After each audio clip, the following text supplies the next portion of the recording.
Hello guys! Today I bring to you a person from Russia Hi guys! and we will talk a little bit about her journey learning languages. Her name is Anastasia and this interview will be in English. So let's go! Tell me a little bit about yourself. Yeah, sure thing. Hi everyone, my name is Anastasia. I was born in Russia in Saratov, and when I was 6 years old I moved to New Zealand, where I've lived for a very long time.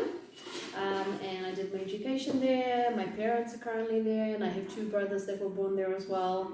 So half Russian, half Kiwis there, as we say. And right now I am living in Brazil, and I have been here in Sao Paulo, Brazil, for the last 6 months. Okay, and besides English and Russian, you told me that you also speak Spanish and Portuguese, right? Yeah. Mm-hmm. Could you tell a little bit about your journey learning all these languages? Yeah, sure thing. So I guess moving to New Zealand from a very young age, I had to learn to adapt, to adapt to new situations with lots of different people and new cultures very fast. I still remember my first day at school when we arrived in New Zealand. I was 6 years old, and we were sitting in a circle, and the teacher was asking questions, how are you? How was your day going?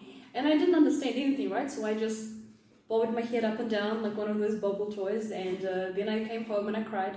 But afterwards, I learned the language, and I guess acquired a new passion for learning new languages. And throughout my whole education in New Zealand has a great system where you have to learn new languages for a short period of time. So I was able to learn Chinese for a little bit, French, German, and I continued with German and Chinese for a number of years.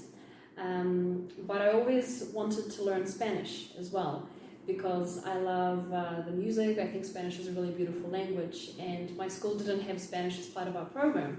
So I took it by myself, and then closer to when I was graduating from high school, I started doing Latin dance and salsa bachata. I've now become a teacher, so I now dance salsa and bachata, and so I have continued my acquisition of the language.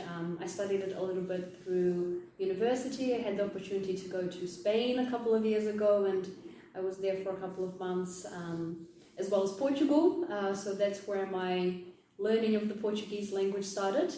And then when I came back home to New Zealand, just continued it with having a lot of friends from Spanish and Portuguese speaking countries, continuing my dance teaching and my dancing, and spending a lot of time in Latin language speaking cultures. And never thought that I would end up in Brazil, but I'm here now trying to learn Portuguese. It's a different type of Portuguese to Portuguese from Portugal, but I think I'm making some progress. You definitely are. You told something about learning German and Chinese. Mm-hmm. Do you keep in touch with these two languages? Unfortunately, not as much as I would like to. I think once I feel more comfortable with Portuguese, I really do want to come back to Chinese, because particularly for my work, I work in human resources, but on a global scale. Chinese is a language that's used a lot in business. And for German, I think I'll have to come back to that after Chinese, maybe in a couple of years. Excellent. And when you are studying, what kind of difficulty you have to learn, and how do you overcome your difficulty? I think for me, I think like the trick that any person trying to learn a new language, or someone that has attempted to learn multiple languages, has found that every language has particular grammar rules or particular structures that you can't really translate into a new language. For example, Portuguese has particular grammatical structures that I can't really translate to English or Russian, even Spanish, right, which has a lot of similarities. So that's always a challenge, because it's just a case of learning the rule, really using that particular phrase, through written language, through verbal language, and just remembering it like muscle memory.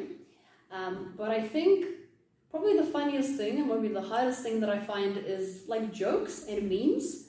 I'm someone that really likes to send memes or WhatsApp stickers.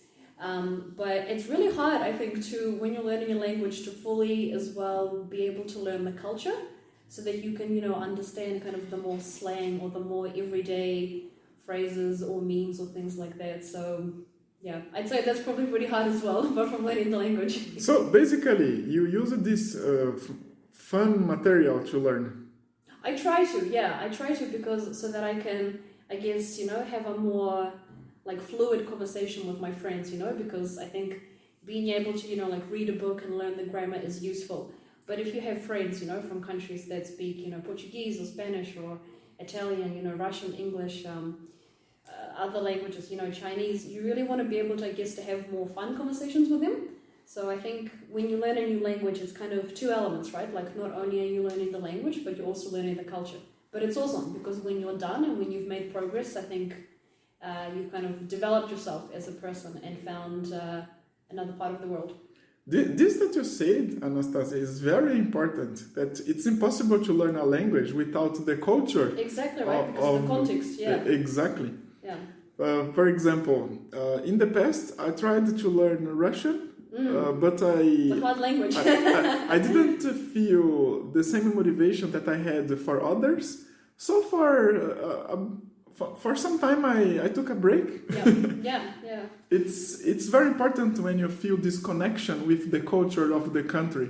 Exactly, and I think there's also an element of being like of immersion, right? Mm-hmm. Like I think when I was, trying to learn Portuguese when I'm in New Zealand, where people speak English, I was more relaxed. But here, where I'm living in Brazil, and pretty much everyone speaks Portuguese, I don't really have a choice, So I think I have that enhanced motivation to practice my Portuguese and to learn and to improve it on a daily basis. And what brought you to Brazil? Yeah, so actually my partner is Brazilian, so we met in New Zealand and he came over here and I decided to join him because I work remotely. I've always wanted to come to Brazil. I dance, a lot of different dance styles, including, Brazilian founded ones like Zouk or Forró or Samba, and I love the music. I've decided to come here to, spend time with my partner, get to learn the culture. It's a place I've always wanted to come to and improve my language skills as well. All right. And if you could give a last tip for people trying to learn languages, what would you say?